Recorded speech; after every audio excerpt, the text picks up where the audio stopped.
दिलीप राय आगरू दिल्ली रे मंत्री थिले वाजपेयी को सरकार बेले राज्य रे मध्य से विधायक थिले मंत्री मध्य थिले।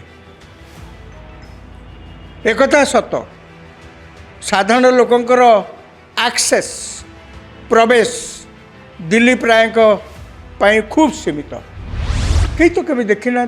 संतृप्त मिश्र कौ दिन ताकू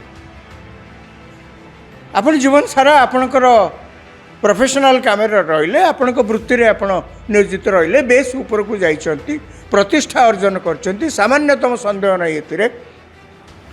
किंतु आपण जो साधारण लोकंकर प्रतिनिधि हेकरी वर्तमान राज्यसभा पे गले से साधारण लोकों सहित आपण केबे दिने मिसिचंती से साधारण लोकों सहित तांकर दुख सुखर भाग नहीं से साधारण लोकों केबे पचारिचंती केमिति खाउचंती केमिति चलुचंती देह खराब हेले केमिति डाक्तरखाना जाउचंती केमिति पिलांको पाठ पढ़ुचंती केबे पचारि बुझचंती। समस्त हाथ में समस्यार समाधान सूत्र नताए किंतु आपण जनक संगे तो आपण भितर से भावनाटा अच्छी या तो पुणी साधारण लोक जानिबा कथा।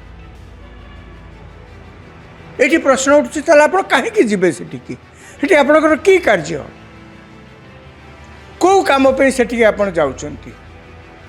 जदि जनप्रतिनिधि हेउचंती आ जनक सहित किसी संपर्क नहीं ताले की प्रतिनिधि हेले कहार प्रतिनिधि हेले कहा स्वार्थ रे प्रतिनिधि हेले।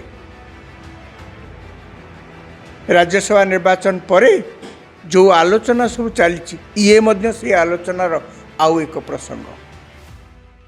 राज्यसभा इलेक्शन सरीगलानी गला किछि दिन हेलानी ओडिशा रे चारिआडे जो आलोचना होउथला राजनैतिक महल जो घमाघोट चर्चा चलीथिला तार अवसान घटिछि।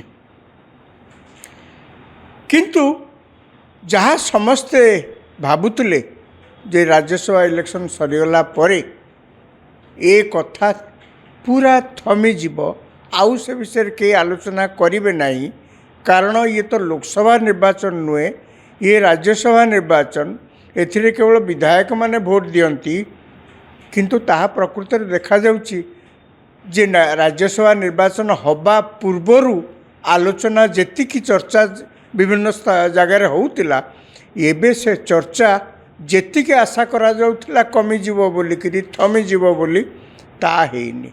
कौन सब ताले लोकंग भितर आलोचना होउची जहाँ आलोचना होउची तार सारांश है या जे बीजेडी रु 8 जन विधायक कांग्रेस रु 3 जन विधायक तांको गोठ भांगी तांको दलपति निर्देश को अमान्य करी शासक बीजेपी दल द्वारा प्रायोजित स्वाधीन प्रार्थी दिलीप राय को काहींकि भोट देले कौन तांकर कांग्रेस बा बीजेडी दल रे असुविधा हैला जोथि से माने तांको गोठ छाड़ी ए गोठरे आसिकरी भोट देले। द्वितीय कथा जहाँ आलोचना होउची से माने मध्य खोलाखोली भाव में कहउचंती जो माने क्रॉस वोटिंग करचंती जे आम माने प्रतिशोध नैचु यथा कटकर मोहम्मद मुकिमकर झील सोफिया से मध्य कहते बापा को जो भाव में हतादर करा जाइथिला कांग्रेस दल रे से बापा झील हिसाब रे विधायिका भाव में तांकर जेतिकी जहाँ दायित्व थिला से संपन्न करचंती अर्थात बापा प्रति हेइतिबा अपमान ये प्रतिशोध नैचंती।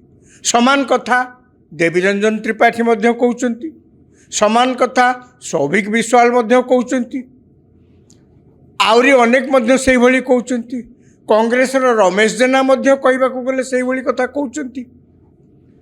ताहाले बुझिया को हबो जे जेते जन 11 जन विधायक कांग्रेस एवं बीजेडी रु जो माने सबु क्रॉस वोटिंग करी दिलीप राय को विजयी करैचंती से माने समस्ते साधारण रे कहउचंती दलर कार्यशैली दलपतिंकर आचरण या उपरे से माने संपूर्ण असंतुष्ट थिले एवं जार परिणाम स्वरूप ସେମାନେ ଦଳ ବିରୁଦ୍ଧରେ ଯାଇକିରି ଭୋଟ ଦେଇଛନ୍ତି ଏବଂ ତାଙ୍କର ଗୋଟେ ରକ୍ଷା କବଚ ସେହି ଆଇନରେ ମଧ୍ୟ ଅଛି।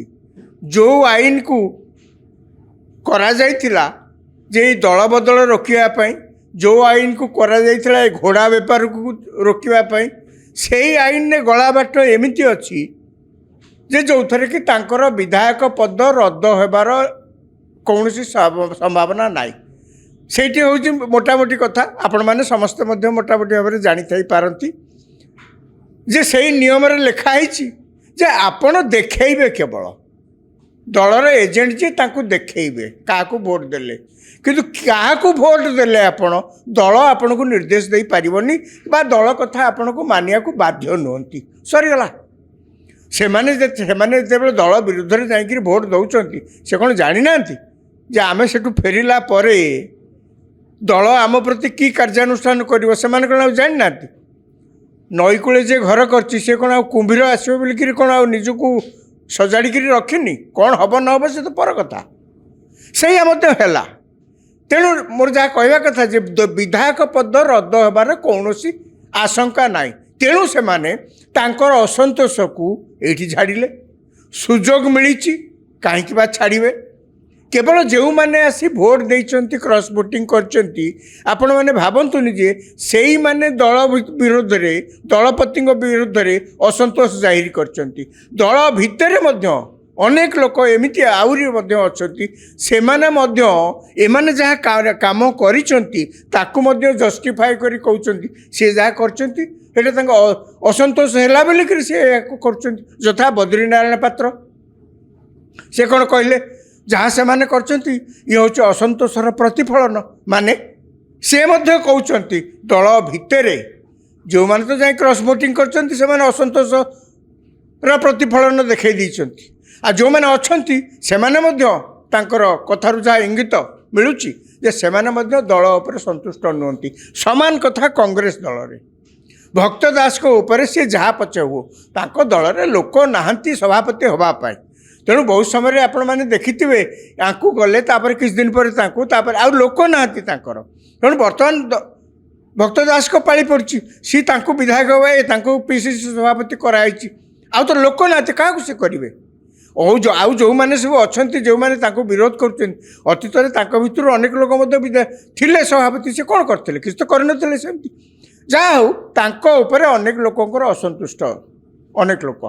ତେବେ ସେ ଯାହା ହଉ ଏଇ ଦଳପତିଙ୍କ ଉପରେ, ଦଳ ଉପରେ ଅସନ୍ତୋଷ ଜାହିର କରି ଏମାନେ କ୍ରସ୍ ଭୋଟିଂ କରିଛନ୍ତି ନା ତା ଭିତରେ ଆଉ କିଛି କାରଣ ଅଛି? ଏକଥା ମଧ୍ୟ ଚର୍ଚ୍ଚା ହେଉଛି ଯେ ଯେଉଁ ଦଳ ଉପରେ ଅସନ୍ତୋଷ ଇଏ ଏକମାତ୍ର କାରଣ ନୁହେଁ। କ'ଣ ତାହେଲେ ଆଉ କିଛି କାରଣ? ନା ଇଏ ଗୋଟିଏ କାରଣ, କିନ୍ତୁ ଏକମାତ୍ର କାରଣ ନୁହେଁ। ତାହେଲେ ଆଉ କେଉଁ କାରଣ? ସେମାନେ କହୁଛନ୍ତି ଏଇ ରାଜ୍ୟସଭା ନିର୍ବାଚନରେ, ଅତୀତରେ ମଧ୍ୟ ହୋଇଛି, ଏଇ ରାଜ୍ୟସଭା ନିର୍ବାଚନରେ ପ୍ରବଳ ଟଙ୍କା କାରବାର ହେଇଛି। ଅର୍ଥାତ୍ ଭୋଟ କିଣା ହେଇଛି। କେମିତି ଭୋଟ କିଣା ହେଲା? କିଏ ଭୋଟ ଦେଲା? କିଏ ଟଙ୍କା ଦେଲା? କାହାକୁ ଦେଲା? କେତେ ଟଙ୍କା ଦେଲା? କେମିତି ଦେଲା? ଏ ବିଷୟରେ ଇଏ କିଛି ନୂଆ କଥା ନୁହେଁ। ରାଜ୍ୟସଭା ନିର୍ବାଚନରେ ଅର୍ଥ କାରବାର ହେବା, ଯାହାକୁ ଶୁଦ୍ଧ ଭାବରେ ଅନ୍ୟ ସବୁ ଭାଷାରେ କହିଲେ ଲାଞ୍ଚ କାରବାର କରିବା, ଭୋଟ କିଣିବା ପାଇଁ ଲାଞ୍ଚ ଦେବା, ଇଏ ଗୋଟେ କିଛି ନୂଆ ଅଭିଯୋଗ ନୁହେଁ।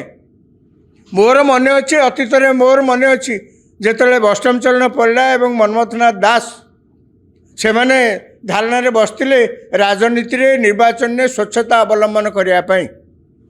କାହିଁକିନା ଜୟନ୍ତୀ ପଟ୍ଟନାୟକ ସେତେବେଳେ ରାଜ୍ୟସଭାକୁ ଯାଇଥିଲେ, ତାଙ୍କ ବିରୁଦ୍ଧରେ ଏହି ଅଭିଯୋଗ କରିକି ସେମାନେ ବସିଥିଲେ। ହେଲେ ମନ୍ମଥନାଥ ଦାସ ନିଜେ କଂଗ୍ରେସ ଦଳର ପ୍ରାର୍ଥୀ ହେଇକରି ସିଏ ନିର୍ବାଚନ ଲଢ଼ିଲେ। ମୁଁ ତାଙ୍କୁ ପଚାରିଥିଲି ଯେ ଆଜ୍ଞା ଆପଣ ତ ନିର୍ବାଚିତ ହେଲେ, କିନ୍ତୁ ଏ କଥା ମଧ୍ୟ ଅଭିଯୋଗ ଉଠୁଛି ଆପଣ ମଧ୍ୟ ପଇସା ଦେଇଛନ୍ତି। ସେ ଟିକେ ଅସନ୍ତୁଷ୍ଟ ହୋଇକରି ମୋତେ କହିଲେ ମୁଁ ପଇସା ତ କେଉଁଠି ଦେଇନି। ମୁଁ କହିଲି ନାଇଁ, ଆପଣ ଧରିକିରି ଯାଇନାହାନ୍ତି, କିନ୍ତୁ ଆପଣଙ୍କ ତରଫରୁ କିଏ ନେଇକିରି ତ ଦେଇଛନ୍ତି ନା। ସେ ବଡ଼ ବିରକ୍ତ ହେଲେ ମୋ ଉପରେ। ମୁଁ କହିଲି ଆଜ୍ଞା ସତ କଥା, ଆପଣ ଯେତେବେଳେ ସ୍ୱଚ୍ଛତା ଉପରେ ଆନ୍ଦୋଳନ କରୁଥିଲେ, ବର୍ତ୍ତମାନ ଆପଣଙ୍କ ପାଳି ଯେତେବେଳେ ପଡ଼ିଲା ସେତେବେଳେ ତ ଏଇ ମାଧ୍ୟମରେ ଆପଣ ଯାଇକିରି ଜିତିଲେ।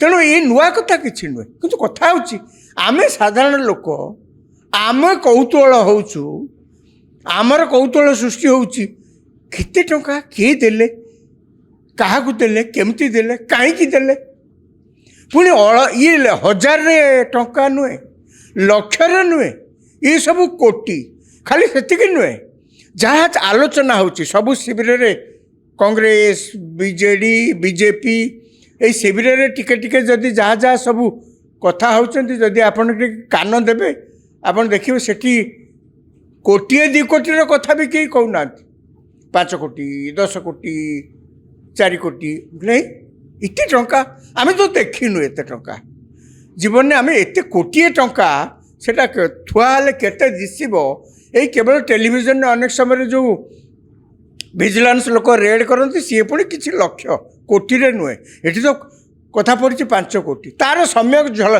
किसी प्रमाण आम पाखे ना कई जदि अपेक्षा करुँचे टंका कारबार होइथिबार प्रमाण कौन अच्छे आज्ञा किसी प्रमाण ना आम पाखे किसी साधारण लोक पाखे किसी ना आम जहाँ शुणुचु केवल से कहूँ आलोचना होची सन्देह ना केवल से नुहे टंका बाबद सामान्य झलक जो दिन इलेक्शन है भोट दान जो चलता से जड़े विधायक सी दलर अन्य माने केमती केमती आपको सन्देह करचंती जे ये बोधे गोठरू बाहर जाकर अन्य आड़े भोट देदेवे और आ भितर किसी बोधे कारबार हो जाइए कौन सी ना कौन सी कारण से मन बलैंती जे आमको भोट न दे अर्थात निज दलर प्रार्थी सपक्ष भोट न दे विरोधी पक्ष अर्थात बीजेपी पक्षर जाकर भोट देदेवे तेणु से घेराघेरी करी विधानसभा भितर भोट ग्रहण केन्द्र को नवाक जो बस कि आउ दूर स्वर शुभिला पैसा नहीं साढ़े खंड जाऊच किए कहला कौन कहला कहीं कहला तेणु मु कहली ये आज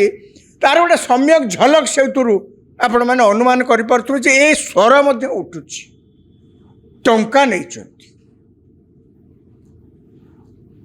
ताले किए टंका देला एक शुभुची जहाँ साधारण भाव में कहुच्छी धरी नि जाऊ जो अनेक समय आलोचना प्रसंग में राज्यसभा निर्वाचन पूर्व एक होता जे एथरे टंका कारबार किए करेंगे समस्त दृष्टि थला कौन ना जेहेतु बीजेपी जे 3 नंबर कैंडिडेट अच्छा समग्र टोटाल कैंडिडेट भितर 4 नंबर अर्थात दिलीप राय जे स्वाधीन भाव लड़ुंट सी जेहेतु शिल्पपति तांको पाखरे बहुत टंका अच्छी तांकर भोट मध्य कम अच्छी कहीं बीजेपी 22 खंड बड़का भोट थिला तांकर दुई जनकर 30-30 चलीगला 30-30 तो नुहे 29.41 भोट पाइबा कथा धरी नि जाऊ 30 खंड भोट चलीगला 30-30 चलीगला आउ तांकर बड़का 22 खंड नघट पड़ुची आउरी प्राय 8 खंड सुजीत कुमार मनमोहन सामल तांकर भोट चलीगला जेहेतु दिलीप रायकर 8 खंड आउरी नघट पड़ुची से ही जोगाड़े बाती थे तांकर पैसा अच्छी बोलिक जहाँ चर्चा होता किंतु आउरी एबे राज्यसभा निर्वाचन पर एक चर्चा होची जे बीजेडी दलरु किछि उद्यम करा जाइथिला फल मिलिला कि न मिलिला से विषय तो आम कहीपरूँ एमाने टंका तांकर किछि बागी विधायक बोली कहुपे बा जो मैंने कथा को न शुणा अवस्था थिले सन्देह करा जाउथला किछि किछि तांको भोग देकिरी तांको स्वर बदलैवाई चेष्टा करा जाइथिला निज दलर प्रार्थी सपक्ष में भोट दबा पाई या भर आउरी गोटे कथा सब बेसी मन को आसुची कौन मिला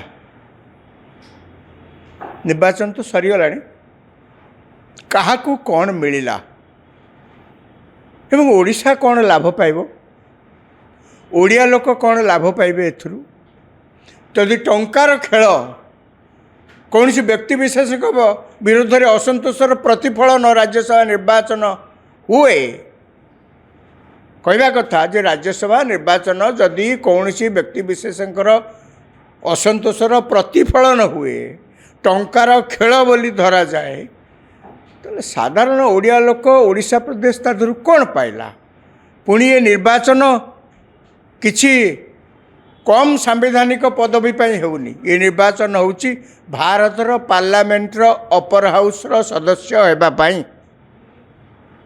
राज्यसभा होची पार्लियामेंटर अपर हाउस। पार्लियामेंटर ये अपर हाउस रो सदस्य होगापाई सब विधायक माने भोट देवार अधिकार अच्छी। जहाँ को भोट दे पठेले अतीत यही प्रश्न पचरा कौटी कौटी केमती कि आपण गले भोट पाइले सेठिकी गले विधा एमपी हेले कौन ओडिशा कथा जातीय स्तर में कौन केबे किसी कहले ना किसी प्रभाव सृष्टि करी ओडिशा पे किसी लाभवान करेले। एबे तो पुणी जो माने विधानसभा पार्लियामेंट को निर्वाचित होकर जाइछन्ति से लोकसभा हो कि राज्यसभा हो तांकठू तो पुणी समस्ते बेसी आशा करछन्ति कहीं दिल्ली रे प्रधानमंत्री नरेंद्र मोदी सरकार ओडिशा रे मध्य बीजेपी सरकार तेणु डबल इंजिन सरकार यार भितर यही घंटा चकटा भितर ए कथा मध्य समस्ते प्रश्न करछन्ति कौन आमे केवल ये साधारण लोक अच्छु केमिति टंकार खेल होउची एही कथा शुणिकी उत्फुल्लित होगापाई आमे साधारण लोक कौन अच्छु किभली भाव में भोट कौन सी व्यक्तिंकर असंतोषर प्रतिफलन होउची ताकू आमे देखिया अच्छु ये ताकू बाजीमात करदेले सी आंकू बाजीमात करदेले आमे कौन केवल या देखिकी उत्फुल्लित होगापाई ये अच्छु ना जो मैंने जाउचंती से माने कौन करेंगे। आमे अनेक लोक देखीछु साधारण लोकों सहित तांकर संपर्क न थाए। आपण कहतु तो दिल्ली प्राय आगरू दिल्ली रे मंत्री थिले वाजपेयी को सरकार बेले राज्य रे मध्य से विधायक थिले मंत्री मध्य थिले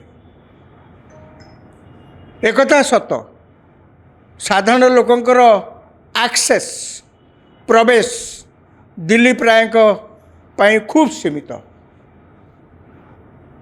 वर्तमान आमर जो मुख्यमंत्री अच्छा सी कौन कहते जे मु लोकों मुख्यमंत्री कहीं से कहते सी लोकों पाखु जाऊँच ग्रीवांस सेल खोली जोटा वर्ष वर्ष धरी बंद था डिफंक्ट हो जाता कम कर गाँ को जाऊँच लोकों पाखे बसिकी कथा शुणुंट पचारुंट पखाड़ खाऊँच सेठी सरकार कौटी सुना फल देवन किंतु दिलीप राय कहीं तो कभी देखी ना संतृप्त मिश्र कौ दिन ताकू आपण जीवन सारा आपणकर प्रोफेशनल काम रहिले आपण वृत्ति रे आपण नियोजित रहिले बेस ऊपर को जाइछंती प्रतिष्ठा अर्जन करछंती सामान्यतम संदेह नहीं एतिरे किंतु आपण जो साधारण लोकंकर प्रतिनिधि हेकरी वर्तमान राज्यसभा पे गले से साधारण लोकों सहित आपण केबे दिने मिसिचंती से साधारण लोकों सहित तांकर दुख सुखर भाग नहीं से साधारण लोक केबे पचारिचंती केमिति खाउचंती केमिति चलुचंती देह खराब हेले केमिति डाक्तरखाना जाउचंती केमिति पिलांको पाठ पढ़ुचंती केबे पचारि बुझचंती समस्त हाथ में समस्यार समाधान सूत्र नताए किंतु आपण जनक संगे तो आपण भितर से भावनाटा अच्छी या तो पुणी साधारण लोक जानिबा कथा।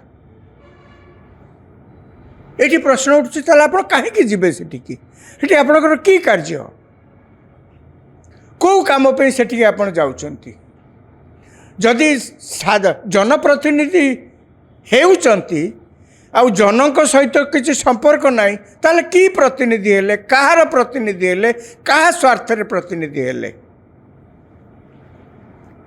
राज्यसभा निर्वाचन पर जो आलोचना सब चली ये मध्य से आलोचनार आउ एक प्रसंग ये मध्य से आलोचनार आउ एक प्रसंग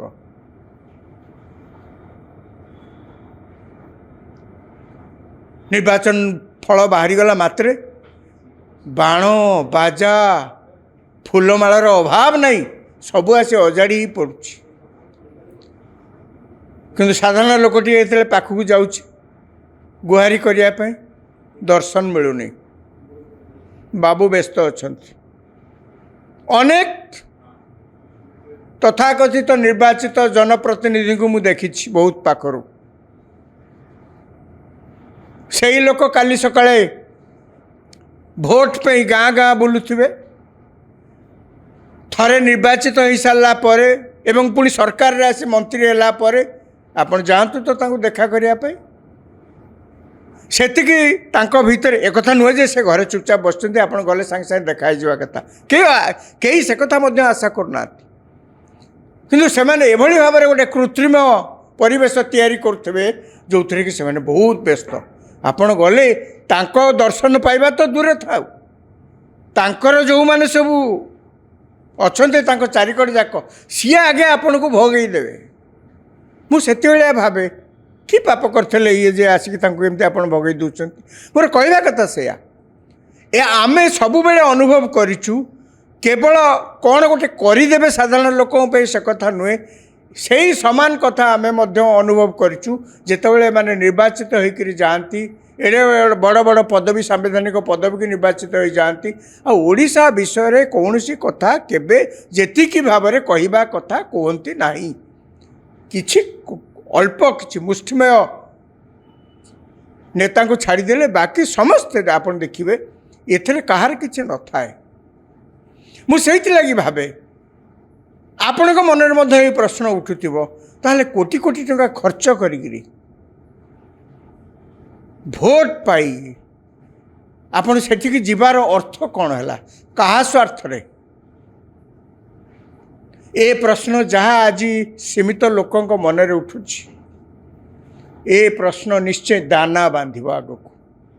ସେତେବେଳେ ସାଧାରଣ ଲୋକେ ନିଶ୍ଚୟ ପ୍ରଶ୍ନ କରିବେ ଯେ ଆପଣ ଯାଇଥିଲେ, ଭୋଟ ପାଇ ସେଠିକି ଯାଇଥିଲେ, ଏତିକି ସମୟ ସେଠି ରହିଲେ, ଆପଣଙ୍କ ଟେନ୍ୟୁଅର୍ ସମୟରେ ଆପଣ କ'ଣ କରିଛନ୍ତି, ହିସାବ ନିକାଶ ଆଗେ ଦିଅନ୍ତୁ। ଯଦି ଆପଣ ହିସାବ ନିକାଶ ଦେଇପାରୁନାହାନ୍ତି ତାହେଲେ ଆପଣ ଆମ ଭୋଟ ପାଇବା ପାଇଁ, ପୁଣି ପାଇବା ପାଇଁ ହକଦାର ନୁହନ୍ତି। ଆମେ ଦେଖିବା ଆଗକୁ ଏଇ ଜନପ୍ରତିନିଧିମାନେ ପାର୍ଲାମେଣ୍ଟରେ ଓଡ଼ିଶା କଥା କେତେ କହୁଛନ୍ତି, ଓଡ଼ିଶାର ସୁଖ ଓ ଦୁଃଖରେ କେତେ ଭାଗିଦାର ହେଉଛନ୍ତି, ଓଡ଼ିଶାର ଯାହା ସାଫଲ୍ୟ ତାକୁ କେତେ ଜାତୀୟ ସ୍ତରରେ ପ୍ରତିପାଦିତ କରୁଛନ୍ତି, ଓଡ଼ିଶାର ଅଭାବକୁ କେତେ ଜାତୀୟ ସ୍ତରରେ ପ୍ରତିପାଦିତ କରିକି ଓଡ଼ିଶାର ଦୁଃଖ ମୋଚନ ପାଇଁ ସେମାନେ ଉଦ୍ୟମ କରୁଛନ୍ତି। ଏହାକୁ ହିଁ କେବଳ ଦେଖିବା ପାଇଁ ଆମର ଅପେକ୍ଷା ରହିଲା।